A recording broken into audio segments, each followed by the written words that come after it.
안녕하세요. 미국 주식론 대학의 미준입니다. 6월 20일 월요일 오늘의 미국 주식 뉴스를 시작합니다. 미준의 초창기 멤버들께서는 이미 잘 알고 계실 텐데요. 저는 전직 호텔리어 출신입니다. 그리고 저는 종종 다시 태어나도 호텔리어가 되고 싶다라는 이야기를 많이 하고 다닐 정도로 이 호텔리어라는 직업에 대한 자부심 그리고 직업적 만족도가 굉장히 높았습니다. 제가 이렇게 다시 태어나도 호텔리어가 되고 싶을 정도로 이 직업을 사랑하는 이유 중에 하나가 뭐였냐면요.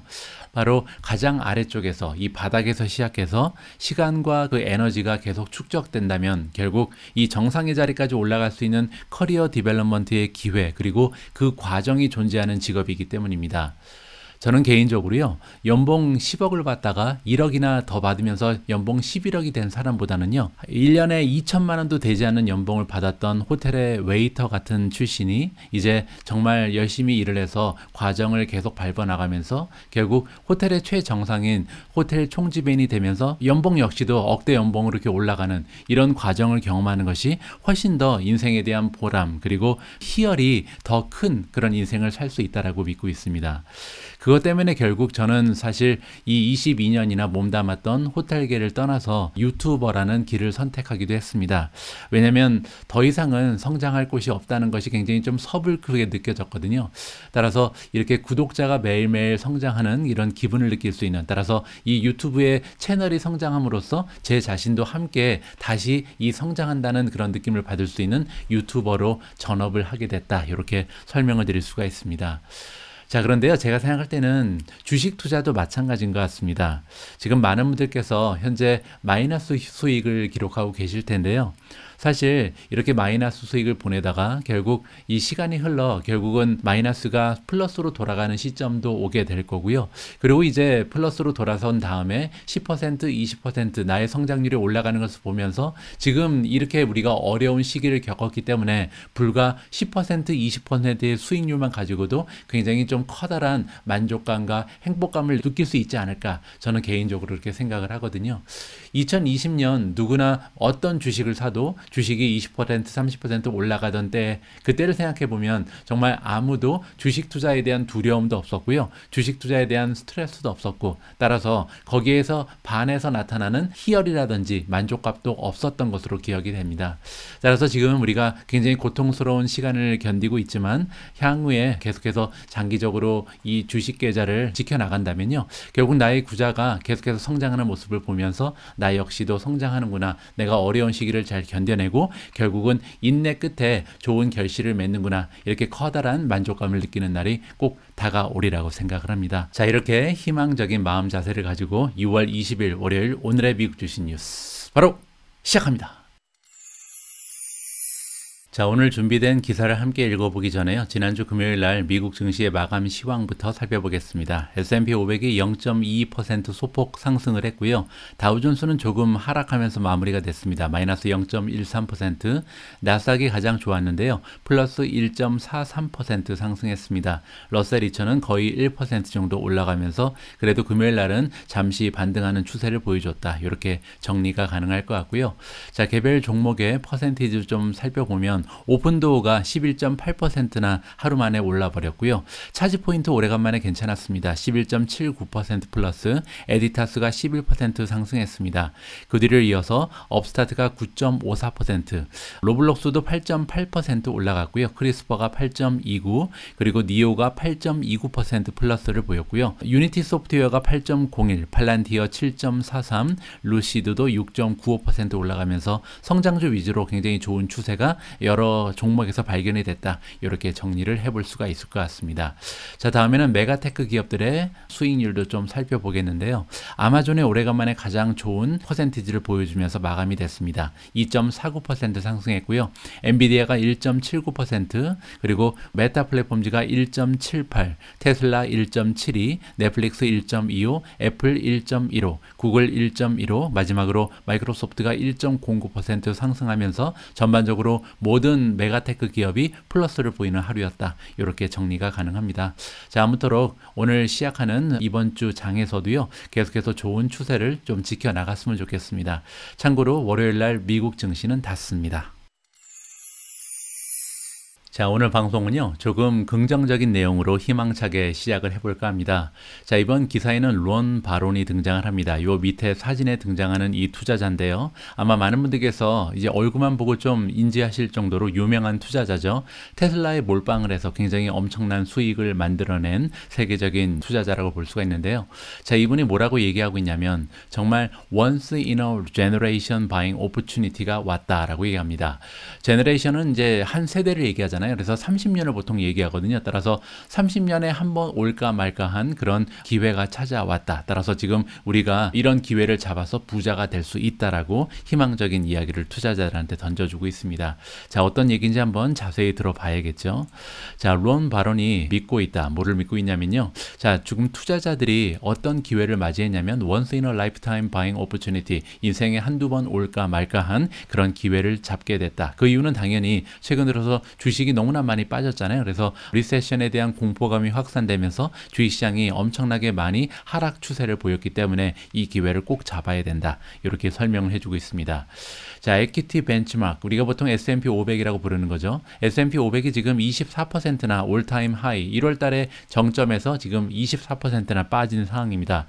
자, 그리고 S&P 500을 구성하는 섹터가 다 해서 11개잖아요. 근데 11개 섹터 모두 최소한 15% 이상 빠졌습니다. 따라서 뭐 섹터도 상관없이, 그리고 뭐 우량주도 상관없이 모든 주식이 전체적으로 떨어졌다. 이렇게 우리가 이해를 해볼 수가 있겠죠. 자, 보통 이렇게 시장 분위기 때문에 우량주, 성장주, 가치주 빠지지 않고 모든 주식이 폭락할 때는요, 결국 거기에서 보석 같은 그런 종목을 찾아서 투자한다면 좋은 수익을 올릴 수 있다는 것은 논리적으로도 굉장히 좀 합리성이 있는 그런 기회라고 보시면 될 것 같습니다. 자, 바론 캐피탈, 자기 이름을 따서 만든 기관이죠. 바론 캐피탈의 CEO가 뭐라고 말씀을 하시냐면, 스톡 마켓이 어드밴스, 앞으로 나아갔다라고 얘기하는데, 모데스트리, 겸손하게 나아갔다니까 많이 못 나갔다는 얘기입니다.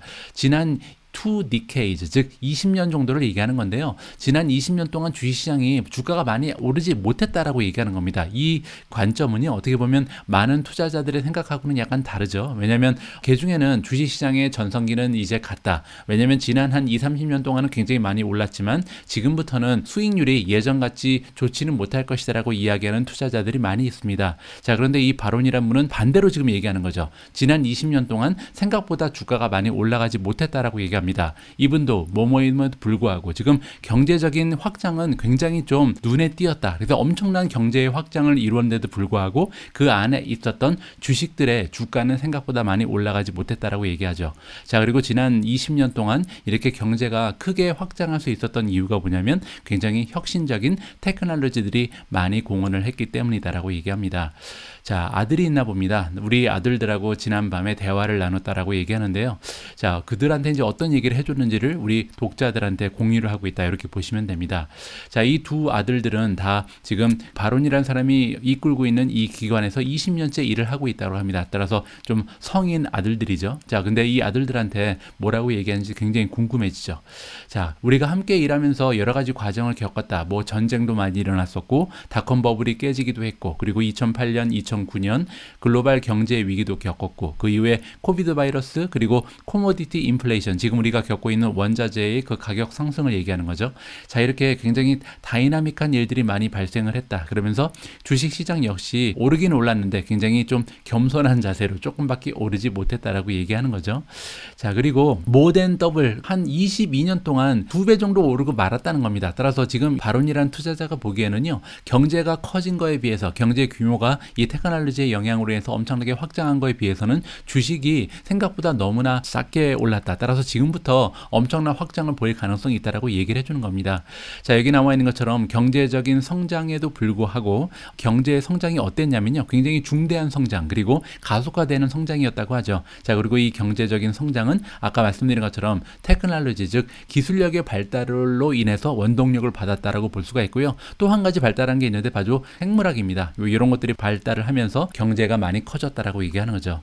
자, 바론 같은 경우는 여기 설명이 나옵니다. 테슬라 주식을 약 460만 주 정도를 가지고 있는 것으로 나와 있거든요. 그게 이제 작년 추세였는데 조금 더 팔았을 수도 있죠. 자, 그리고 이 바론이라는 투자자가 그의 아들들한테 뭐라고 얘기했냐면 지금이 정말 기회다. 어떤 기회가 왔냐면요. 40년 전에 내가 바론이라는 기업을 만들 때 그때 있었던 기회랑 거의 좀 비슷한 규모의 엄청난 기회가 찾아왔다. 이 기회를 꼭 너희들이 잡아야 된다라고 지금 아들들한테 조언을 해주고 있다는 거죠. 자, 그리고 어디에 보통 지금 커다란 기회가 남아 있냐면요. 성장 주식이라고 얘기합니다. 성장 주식들이 앞으로 엄청나게 커다란 수익을 올릴 수 있을 거라고 아들들한테 조언을 했다는 거죠. 우리 아들한테 얘기했습니다. 뭐라고 얘기했냐면 똑같은 기회가 찾아오고 있다. 내가 1982년에 바론 캐피탈이라는 기업을 처음에 창립할 때 그때와 비슷한 규모의 기회가 지금 우리 아들들한테 왔다라고 얘기해줬다. 자, 1982년에요. 지금 바론 캐피탈이 만들어질 때 다우존스의 지수가 880이었다고 합니다. 정말 엄청나게 낮은 지수였죠. 왜냐면 지금 다우존스가 29,800이니까 거의 3만이잖아요. 그러니까 지금 3만까지 올라왔는데 그때는 880이었으니까 정말 엄청나게 작은 그런 지수를 보이고 있었죠. 이렇게 다우존스의 지수가 작았던 이유가 뭐냐면 16년 정도 거의 이 시장의 규모가 크지 못하고 주식시장이 올라가지 못했다는 거죠. 그렇기 때문에 여기 880부터 지금까지는 엄청나게 달려왔다는 겁니다. 그것처럼 아까 바론이라는 투자자가 얘기한 것처럼 지난 20년 동안 한 2배 남짓 올랐기 때문에 생각보다 주식시장이 많이 안 컸다는 거죠. 따라서 지금부터 엄청난 그런 급속적인 그런 주식시장의 향승을 기대하고 있다. 이렇게 정리가 가능합니다. 그 이유가 여기 나와 있는데요. 자, 어떤 케이스가 지금 있냐면 우리가 지금 투자하고 있는 기업들은요. 정말 믿을 수 없을 만큼 성장이 가속화되고 있는 그런 기업들이다. 예를 들어서 테슬라라든지 스페이스X 아직 상장은 하지 않았죠. 그 밖에도 굉장히 엄청난 상승을 보여주고 있는 엄청난 성장을 거듭하고 있는 그런 기업들이 너무나 많다. 따라서 이런 기업들을 잘 찾아서 투자한다면 1982년 내가 바론 캐피탈을 만들어서 지금처럼 성장한 것처럼 너희들도 떼돈을 벌 수 있다. 이렇게 지금 아들들한테 조언을 해줬다는 내용을요. CNBC의 편지를 통해서 같이 공유를 했다라고 합니다. 어쨌든 바론이라는 세계적인 투자자가 지금 현재 주식시장의 모습을 긍정적으로 보고 있다는 것은 어떻게 보면 위안이 되기도 하죠. 왜냐하면 최근 들어서 너무나 많은 전문가들이 부정적인 이야기만 하고 있잖아요. 자, 아무쪼록 이 바론이라는 투자자의 관점처럼 조만간 긍정적인 주가의 상승을 미국 증시가 보여줬으면 한다. 이렇게 정리를 해보도록 하겠습니다. 자, 다음으로 준비된 기사에는 애플이 등장을 하는데요. 이번 기사는 애플의 주주가 아닌 분들께서도 조금 관심을 가지고 읽어보실 만합니다. 자, 왜냐면요. 우리가 보통 기업에 투자할 때 그 기업의 가치 그리고 이제 기업의 가격이라고 할 수 있는 주가를 비교하면서 밸류에이션을 측정을 하잖아요.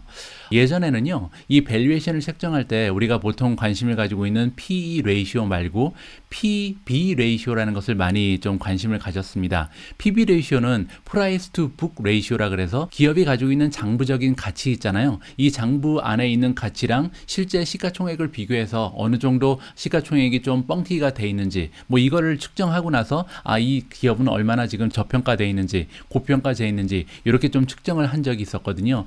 자, 그런데 최근 들어서 많은 투자자들이 더 이상 이 PB 레이시오에 관심을 갖지 않게 되었죠. 그 이유는 뭐냐면요. PB 레이시오에서 등장하는 장부상 가치는 뭐냐면 우리가 보통 얘기하는 자기 자본을 얘기하거든요. 따라서 유형적인 자산만 포함이 되어 있기 때문에 눈에 보이지 않는 무형 자산은 이 안에 들어가기가 어렵습니다. 자, 그런 의미로 인해서 이 PB 레이시오가 점점 더 그 효용성을 잃고 있다. 왜 그러냐면 최근에 많은 기업들은요. 사실 눈에 보이지 않는 무형적인 자산의 가치가 굉장히 많이 커지고 있거든요.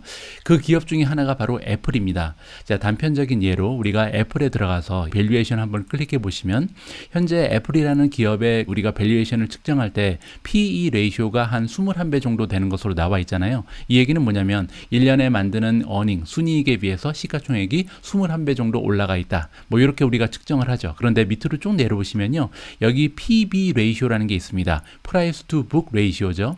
자, 보시는 것처럼 애플의 Price to Book 레이시오는 31배가 넘어갑니다. 그 얘기는 뭐냐면 애플이 밸런스시트에서 이제 자산을 두 개로 나눌 때 때 부채 그리고 자기 자본으로 나누잖아요. 자기 자본의 31배를 줘야 애플을 살 수 있다는 겁니다. 따라서 PB 레이쇼만 보면요, 애플은 투자 가치가 아예 없는 기업처럼 계산이 돼버리거든요. 따라서 이 PB 레이쇼를 보고 투자를 하면 이제 낭패를 보기 굉장히 쉬운 그런 시대가 시작이 됐습니다. 자, 그런 의미에서 이번 기사를 조금 관심을 가지고 지켜보시면 좋은데, 자, 이번 기사의 제목을 보시면 애플의 브랜드 가치가 1 트릴리언, 즉 1조 달러가 지금 가까이 되고 있다, 이렇게 지금 나와 있거든요. 자, 그런데 애플의 시가총액이 2.15 트릴리언입니다. 따라서 전체 가격이 지금 2조 정도밖에 안 되는데 그 중에 1조는 그냥 브랜드 가격이란 얘기죠. 따라서 나머지 1.15만 충족이 되면 지금 현재 시가총액이 비싸지 않은 그런 숫자라는 것을 우리가 좀 증명을 할 수가 있는 거죠. 자, 그런 의미에서 지금 이 브랜드의 가치가 얼마나 높으냐는 우리 투자자 입장에서는 좀 관심을 가지고 지켜볼 만한 그런 내용이다라고 생각을 합니다. 자, 이번 기사의 내용은요, 인터내셔널한 그 브랜딩 그리고 마케팅 기업인 칸타 브랜드라는 데서 자료를 취합했다, 이렇게 보시면 되는데, 애플의 브랜드 가치가 지금 거의 1조 달러 가까이 올라가고 있다, 계속해서 브랜드의 가치가 올라가고 있다는 그런 얘기를 해줄 겁니다. 자, 그래서 지금 현재 전 세계에서 가장 브랜드의 가치가 높은 기업이 애플이다라고 얘기해주고 있죠. 자, 칸타에 따르면요, 애플의 브랜드 가치는 무려 50빌리언이 올라갔다. 언제부터 50빌리언이 올라갔냐면요, 2021년 말부터니까 지금 반년 만에 이렇게 올라갔다는 겁니다. 따라서 브랜드 가치는 계속해서 상승하거나 아니면 떨어질 수도 있는 것이 브랜드 가치거든요. 따라서 우리가 주식의 가격이 올라가고 내려갈 때 그냥 실적만 생각하고 있는데, 사실 브랜드가 가지고 있는 그 이미지라든지 브랜드의 가치에 따라서 시가총액이 어느 정도 올라가고 내려가고 할 수 있는 것을 우리가 좀 감안을 해야 된다, 이렇게 정리가 가능할 것 같습니다. 자, 칸타가 연구한 바에 의하면 이 애플의 브랜드 가치가 올라가면서 이번에 가장 밸류가 높은 글로벌 브랜드로 다시 선정이 됐다. 따라서 잠깐 아마존한테 자리를 넘겨줬던 것 같습니다. 최근 들어서 이제 아마존의 브랜드 가치가 많이 떨어지면서 애플이 다시 1위에 등극했다, 이렇게 보시면 되고요. 자, 한 가지 설문조사 결과가 더 나오는데, 이거는 이제 여기 앞에 등장한 칸타가 아니고요, 다른 기관입니다. 여기 프로펫 브랜드라는 데서 이제 렐러번스 인덱스라는 것을 만드는데요. 이 인덱스는 뭐냐면 300개 정도의 컨슈머 브랜드, 그래서 소비자와 관계되어 있는 브랜드만 가지고 13,000명의 소비자라는 상대로 설문조사를 했다, 이렇게 보시면 됩니다. 그래서 같은 식으로 이제 산정을 하는데, 이거는 순수히 설문조사의 결과만 반영한 거니까 순위가 약간 다를 수도 있겠죠. 그런데 이번 설문조사의 결과에 따라도 이 브랜드 가치가 세계에서 가장 높은 기업은 역시 애플로 선정이 됐다, 이렇게 지금 두 가지의 다른 기관에서 조사한 결과가 역시 같은 1위를 선정했다는 것이 굉장히 좀 관심의 대상이 되고 있습니다. 이 두 번째 기관인 프로펫 같은 경우는요, 포지션이 어떠한 포텐셜을 가지고 있다라고 얘기하냐면 이미지, 즉 브랜드 가치가 높으면 높을수록 마켓 쉐어 게인도 가능하다라고 얘기합니다. 자, 그 얘기는 이 시장에서 이 기업이 가지고 있는 시장의 점유율도 올라갈 가능성이 높고 결국 주가에 반영될 가능성이 굉장히 높다는 거죠. 자, 실제로 이 에이전시가 평가하기를 어떻게 되냐면, 탑 50 브랜드, 전 세계에서 브랜드의 가치가 가장 높은 50개의 기업을 이 S&P 500의 주가랑 비교를 해보니까요, 지난 10년 동안 주가의 상승률이 25%가 더 높았다고 합니다. 따라서 S&P 500이 어떻게 보면 미국에서 가장 우량한 기업 500개를 모아놓은 굉장히 건강한 기업들의 집합체잖아요. 그리고 S&P 500의 지난 10년의 수익률은 10% 가까이 될 정도로 굉장히 건강한 수치였습니다. 자, 그런데 이렇게 연간 10%씩 좋은 수익률을 올렸던 S&P 500에 비해 에서도 탑 50 브랜드, 그러니까 전 세계에서 가장 소비자들의 사랑을 많이 받는 50개의 기업의 브랜드를 가지고 투자를 했다면 이 S&P 500보다도 수익률이 25% 정도 더 올라갔다. 굉장히 좋은 결과죠. 따라서 우리의 투자자 입장에서는요, 브랜드 가치가 어떻게 되는지, 그리고 내가 지금 투자하거나 아니면 관심을 가지고 있는 기업들의 브랜드 가치가 계속해서 올라가고 있는지 아니면 떨어지고 있는지 좀 관심을 가지고 우리가 투자를 진행한다면 조금 더 좋은 수익률을 얻는데 많은 도움을 받을 수 있다. 이렇게 이번 기사를 통해서 정리가 가능할 것 같습니다. 자, 바로 앞에 기사에서 우리가 전 세계에서 가장 가치 있는 브랜드는 애플이라는 것을 확인을 했습니다. 자, 그런데요, 애플 말고 나머지 기업들은 어떤 기업들이 지금 탑 10에 속하는지 굉장히 궁금해지잖아요. 따라서 지금 전 세계에서 가장 가치가 높은 브랜드를 한번 살펴보고요, 각 섹터별로 그 선두주자도 한번 확인을 해보도록 하겠습니다. 자, 지금 들어와 있는 웹사이트가 아까 소개드린 칸터라는 웹사이트고요. 칸타닷컴에 들어가시면 여러분들께서도 직접 이 기사를 읽어보실 수가 있습니다. 있습니다. 6월 15일 날 발표된 기사고요. 자, 밑으로 좀 내려가시면요. 자, 칸타 브랜즈가 발표한 탑 10 Most Valuable Global Brands 2022 1년에 한 번씩 발표를 하는 것 같습니다. 자, 2022년 가장 세계적으로 가치가 높은 브랜드 1위는 애플이고요. 자, 애플의 브랜드 가치가 여기 나와 있죠. 947 빌리언. 그리고 작년에 비해서 무려 55%나 브랜드 가치가 증가를 했습니다. 따라서 정말 지금 세계적으로 가장 인기 있는 그런 브랜드임에도 불구하고 계속해서 그 브랜드의 가치가 올라간다는 것도 우리가 인정을 해주고 관심을 가질 만한 부분인 것 같고요.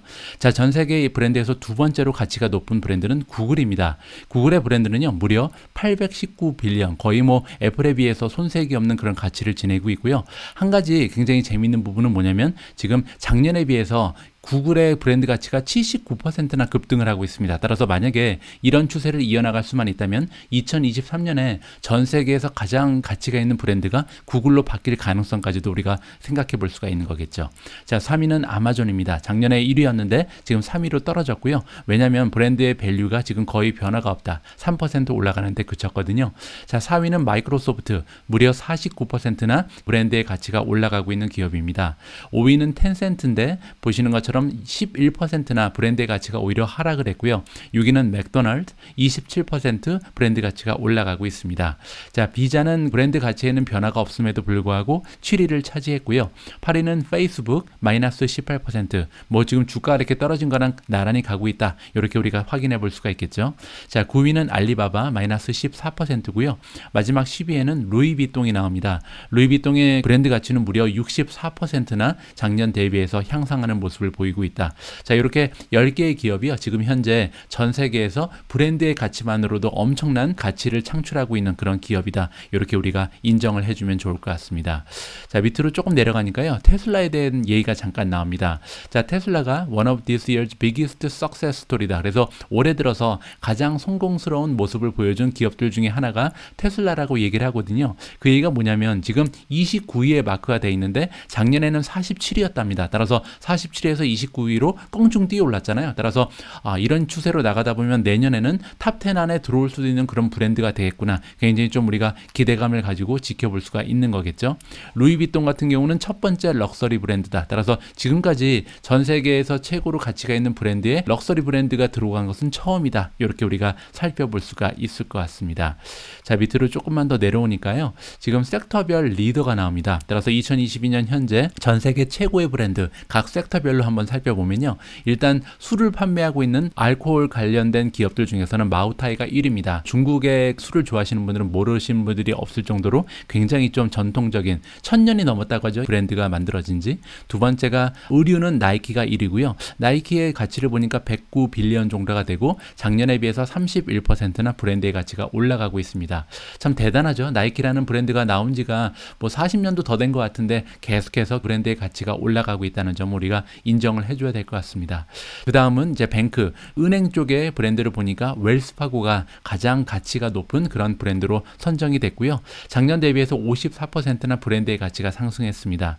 네 번째는 비즈니스 솔루션, 마이크로소프트고요.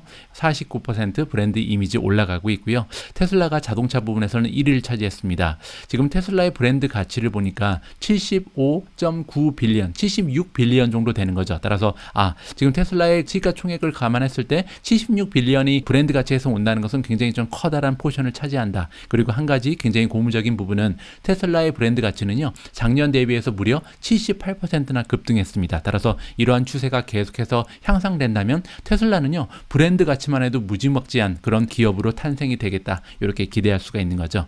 자, 그리고 컨슈머 테크놀로지는 애플이었죠. 55% 기업의 가치가 올라갔고요.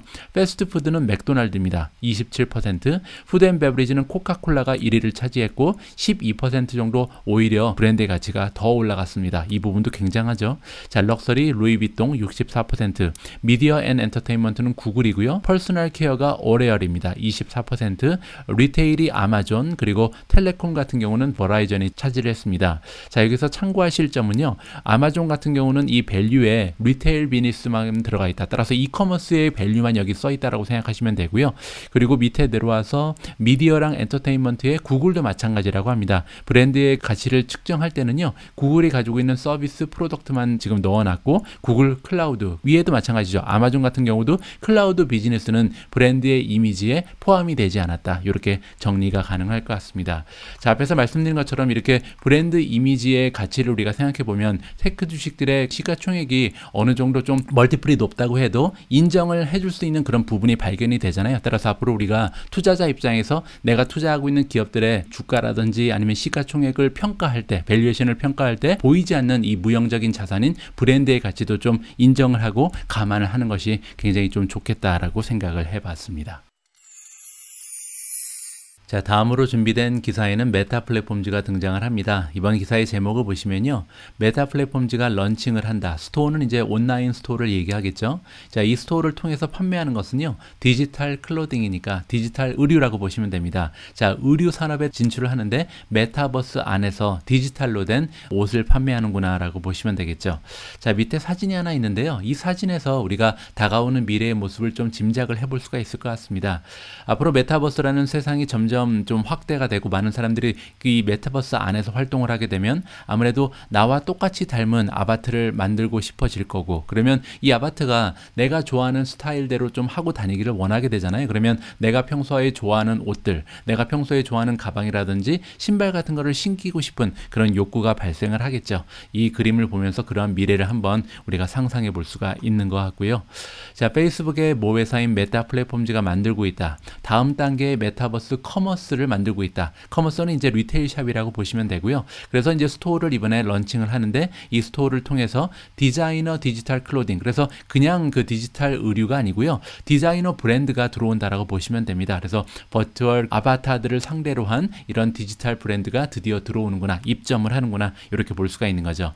자, CEO인 마크 저커버그가 직접 발표를 했다고 합니다. 지난주 금요일 날이요, 인스타그램 라이브를 통해서 이러한 내용을 많은들에게 공표를 했다라고 보시면 될 것 같고요. 이번에 런칭되는 샵 같은 경우는, 온라인 스토어 같은 경우는 오픈 마켓플레이스입니다. 오픈 마켓플레이스는요, 누구나 환영이란 얘기죠. 따라서 만약에 여러분들께서 온라인 디지털 샵을 열고 싶으시면 들어가셔서 입점이 가능하다는 얘기입니다. 따라서 만약에 이 방송을 보시는 분들 중에서 디지털 클로스를 만들 줄 아는 분들은요, 디벨로퍼들이죠. 들어가셔서 직접 만들어서 판매를 할 수 있다라고 나와 있습니다. 하지만 그냥 브랜드가 없는 사람들만 모여 있으면 아무래도 인기가 떨어지겠죠. 그렇기 때문에 처음에요, 많은 브랜드 파트너를 입점을 시킨다라고 나와 있죠. 뭐 예를 들어서 발렌시아가라든지 프라다, 아니면 톰 브라운, 뭐 이런 저명한 그런 브랜드들을 초청을 해서 입점을 하게끔 유도를 하고요. 그러므로 인해서 이제 아무래도 많은 아바타들이 등장을 하게 되고 여러 가지 브랜드를 입어보게 되고 이러면서 이제 가상 현실이 점점점 커진다, 이렇게 우리가 기대를 해볼 수가 있는 거겠죠. 자, 로이터 통신이 보도하기를 메타가 가지고 있는 플랜은요, 컷을 하는데, 컷은 이제 얼마나 많이 수입을 빼오느냐 요거거든요. 근데 올모스트 하프니까 우리가 이제 디지털 자산을 주고 이제 옷을 사겠죠. 그러면은 그 중에서 반 정도를 메타가 가져간다는 얘기입니다. 따라서 엄청나게 수수료를 많이 띄어가는 그런 플랜을 가지고 있다라고 볼 수가 있겠죠. 그래서 앞으로 만약에 그들이 만들고 있는 메타버스 플랫폼, 즉 이제 호라이즌 월드가 있는데, 이 호라이즌 월드가 얼마나 커지냐에 따라서 만약에 사용자가 많이 확보만 될 수 있다면, 그러니까 지금 페이스북을 이용하는 사람들의 숫자가 거의 30억 명이잖아요.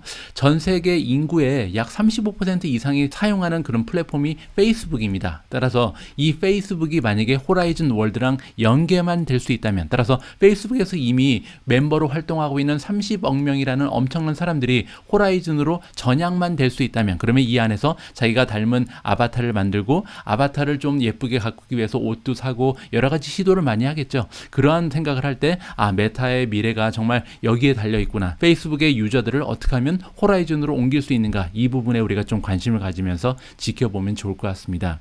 자, 여기에서 수입의 반을 띄어간다고 나와 있는데요, 그거는 그냥 지금 얘기한 그 의류 같은 뿐만 아니라 서비스에도 포함이 되는 것으로 나와 있죠. 따라서 만약에 지금 제가 여러분들하고 만나는 방법은 우리가 유튜브라는 매개체를 통해서 만나고 있습니다.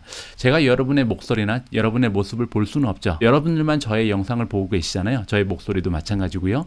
하지만 나중에 우리가 만약에 메타버스라는 세계에서 만날 그런 날이 올 수만 있다면, 그러면 우리가 지금 현재 현재 일방적인 이런 커뮤니케이션을 하는 대신 우리가 얼굴을 맞대고 정말 하나의 강의실 안에서 아니면 같은 공간 안에서 얼굴을 맞대고 소통할 수 있는 그런 날이 메타버스를 통해서 나타날 수가 있다. 그렇게 되면 지금 현재 제가 유튜브에서 만들어지는 광고의 반을 제가 수입으로 받고 있잖아요. 이런 것처럼 나중에 가면 메타버스에서 우리가 어떠한 비즈니스 모델을 창출하건 거기에서 페이스북이 한 반 정도는 가져갈 수 있겠구나라는 생각을 해봤습니다. 메타버스가 가지고 있는 잠재력은 정말 무궁무진합니다. 제가 오늘 오후에도요, 제 와이프랑 잠깐 이야기를 했었는데 우리 아이들이 이렇게 모바일폰을 보면서 식사 시간에 이게 모바일폰을 막 보려고 노력을 하잖아요. 물론 이제 부모 입장에서는 안 봤으면 좋겠고 계속 못하게끔 충고를 주고 있는데 얼마나 재미있으면 잠시도 이렇게 눈을 뗄 수가 없을까 이런 생각을 해봤습니다. 나중에 이 가상현실 메타버스라는 것의 테크놀로지가 점점 가속화되고 정말 실제랑 구분이 되지 않을 만큼 몰입감이 생기게 된다면요, 이 메타버스를 통해서 정말 하고 싶은 게 많이 생기겠죠. 여행이라든지 뭐 학습이라든지 아니면 영화를 본다든지 롤러코스터를 산다든지 이것도 가능한 거잖아요. 따라서 정말로 재미있는 세상이 메타버스를 통해서 열리게 될 거고, 그러면 정말 많은 사람들이 메타버스에서 많은 시간을 그리고 소비 활동을 하게 되겠구나라는 생각을 정말 제 아이들을 보면서 항상 하고 있습니다. 앞으로도요, 이 메타버스 쪽은 우리가 정말 관심을 많이 가지고 계속 지켜봐야 하는 혁신의 한 가지의 모습이 아닐까 생각을 하고 있습니다. 자, 오늘 마지막으로 준비된 기사에는 엔비디아가 등장을 하는데요. 엔비디아 차이나 쪽에서 굉장히 좀 흐뭇한 뉴스 하나가 전해지고 있습니다. 바로 니오라는 전기차 기업과의 파트너십 소식인데요. 자세한 내용을 여러분들께서 직접 한번 읽어보시면 좋을 것 같습니다. 자, 엔비디아 차이나 쪽에서 하이라이트를 해줬다. 밑줄을 쫙 걷다는 거죠. 강조를 했다. 이렇게 해석하시면 되고요. 파트너십에 대해서 자랑스럽게 강조를 해주고 있다. 누구랑 파트너십을 하냐면 차이나 EV 매뉴팩처러, 그래서 전기차를 만들고 있는 니오라는 기업과 파트너십을 결성했다라고 포스트를 통해서 이번에 발표를 했습니다. 이번 포스팅은요, 위챗 어카운트를 통해서 공식적으로 발표가 목요일날 된 것으로 나와 있고요. 자, 읽어보시죠. 니오는요, 이용하고 있다. 니오라는 기업에서 지금 엔비디아가 자랑하는 HGX A100의 서버 플랫폼을 이용을 한다. 그리고 이 플랫폼을 이용해서 뭘 하고 있냐면 그들은 만들고 있는데요.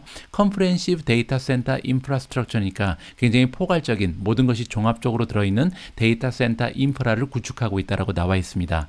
자, 그러면 니오가 이렇게 데이터 센터 인프라를 구축해서 뭐를 만들려고 하냐면요. 지금 AI로 구동이 되는 소프트웨어가 바탕이 되는 자동차를 만들기 위해서 이 인프라를 사용한다고 나와 있죠. 결국은 첨단 기술을 이용한 자동차라는 것은 뭐 자율주행이라든지 뭐 이런 쪽으로 지금 발전시키기 위해서 엔비디아의 플랫폼을 이용하는구나, 이렇게 우리가 이해를 해볼 수가 있겠죠.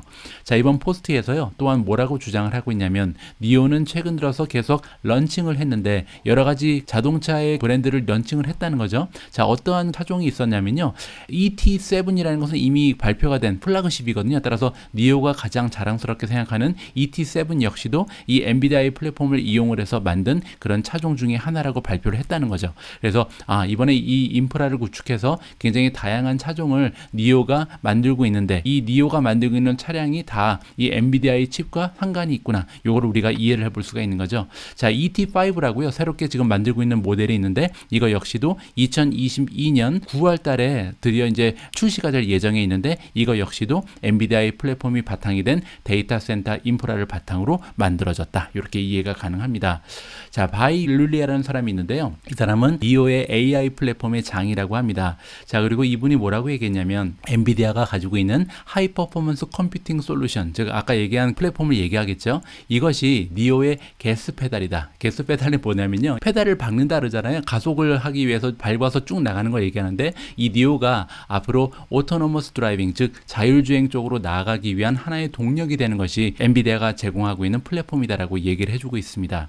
자, 엔비디아의 포스트가 굉장히 재밌는 이유가 여기 나와 있는데요. 며칠 전에 여러분들 기억하실 겁니다. 우리가 함께 오미즈에서 읽어본 기사 중에서 AMD 관련된 소식이 하나 있었거든요. 그때 AMD 차이나가 뭐라고 얘기했었냐면 니오와 파트너십을 결성했다. 그래서 앞으로 니오라는 기업이 전기차를 만들 때 에픽 프로세서를 이용할 거다, 이런 기사를 우리가 함께 읽어본 적이 있거든요. 근데 그리고 나서 다음날 뭐라 그랬냐면 니오가 이 파트너십을 부정을 해버렸습니다. 아니다라고 얘기했거든요. 그리고 나서 이 기사가 등장을 한 겁니다. 따라서 니오라는 기업이 원래는 이제 재고 있었겠죠. AMD의 칩을 쓸 것인지 아니면 엔비디아의 칩을 쓸 것인지 뭐 이렇게 재고 있다가 결국 기존에 사용하고 있었던 엔비디아 쪽에 손을 들어줬다, 이렇게 우리가 해석을 하는 생각하는 것이 맞는 것 같습니다. 따라서 이번 기사를 통해서요, AMD와 니오는 전혀 상관이 없다는 것이 확정이 됐고, 이제 니오 기업은요, 계속해서 엔비디아가 제공하고 있는 플랫폼을 이용을 해서 그들의 자율주행 쪽 기술력을 계속해서 향상시킬 그런 계획을 가지고 있다는 것을 우리가 확인할 수 있는 기회로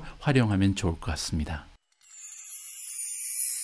자, 6월 20일 오늘의 미국 주식 뉴스 마감할 시간입니다. 자, 오늘도 오미진님과 함께 준비한 자막 영상을 소개해 드릴 텐데요. 자, 오늘 자막 영상에는 2명의 전문가가 등장을 합니다. 그리고 우리가 현재 가지고 있는 가장 궁금한 부분, 과연 시장의 바닥은 어디일지, 앞으로 주식 시장은, 미국 증시는 어떠한 방향으로 나아가게 될지, 여기에 대한 전망을 들어보도록 하겠습니다. 제가 준비한 내용은 여기까지입니다. 이제 시작하는 새로운 한 주 즐겁고 행복하고 그리고 생산적인 그런 한 주로 만들어 가시기 바랍니다. 우리 모두가 미국 주식 투자로 은퇴하는 그날까지 다 함께 화이팅입니다. 행복한 하루 되세요. 감사합니다. The markets, I think, are trying to figure out. Let's broaden the conversation on that note with Truist's Keith Lerner, Requisite's Bryn Talkington, also a member of the Halftime Investment Committee. It's nice to have everybody with us. Keith, you think this is a little overdone at this point? I mean, I hear you. A lot of stocks appear oversold. That'll get you a ham sandwich and a bag of chips. Great to be with you, Scott. Listen, we've been saying our message this year is reduce risk, go more up in quality, be a bit more defensive. But on a short-term perspective, I do think things are getting a little bit one-sided. We are in a downward trend, but I think the risk-reward, at least short-term, is somewhat improving. One metric we look at, Scott, is just saying, what's the percent of stocks above the 50-day moving average right now? That's 2%. We look back since 1990. We've only seen that happen 9 other times. And historically, when you get that oversold, when you look at, let's say, 3-6 months later, and especially a year later, markets tend to rebound. Sometimes there is a further overshoot, but what we're saying is any further overshoot from this standpoint, we think will recapture on that rebound. But that is in a context of a very choppy market. And again, we're not saying to be aggressive here. We're just saying at this point, this is not a place where we would be recommending reducing equities, especially maybe the last point, Scott, is, we're down about 23%. The median decline around the recession is 24, so you're basically baking that in. The average is around 29%. Of course, we could go more than that. But markets don't move in a straight line up, and they don't move in a straight line down. So again, I would be hesitant to be pressing shorts or becoming more aggressive selling at these levels, given how oversold and how one-sided sentiment has become. So, Bryn, the words I wrote at the top of the show today, relentless reset of your stocks, your money, and your expectations. You heard what Jim Lebenthal said, a member of the investment committee like you. It doesn't appear as though he has fully reset his stocks, his money, his expectations for where we go here. Is that correct? Should he? Does it mesh with your view? Well, I mean, Jim has a discrete basket of names, right? And so you have to, that's so important. He's not buying the broad market. He's buying these discrete basket of names. So he could actually be wrong on the economy, but be right on his names because he has high quality names. As an asset allocator, when I'm looking at the whole portfolio of asset allocating, to me, it's like the trade has to be defensive all year. What I think the market's in this conundrum, and you and Jim were talking about jobs, is that the Fed actually wants unemployment to go higher. And so the Fed is like pressing on that. They're tightening financial conditions. And so they're actually wanting the consumer to get weaker, because that's what happens when you raise rates and, which has never happened, at the same time, you're actually reducing the balance sheet. And so this really strong financial tightening that's now starting to happen globally, I think we're in these uncharted waters. And so as an asset allocator, I've talked about a lot of covered call strategies. On the bond side, we have ultra short, we have no duration, because we do want to stay invested though, right? Because if you just sit on the sidelines and, to your point, what signals, and wait for the signal's going to be when nobody wants to buy. Right? When Mark Haynes at the bottom, in 2009, there was no positive signals. It was terrible out there. Mm-hmm. And so to me, that's the signals when it gets really bad. And so I don't think actually it's that bad yet. It's felt really orderly and just like this daily grind. And I still, when I look at multiples, whether it's the NASDAQ or the S&P, we're really just fair value. And to me, when you go into uncharted waters with what the Fed as well as the other global central banks are doing, I think multiples need to be undervalued in order to get a good bottom.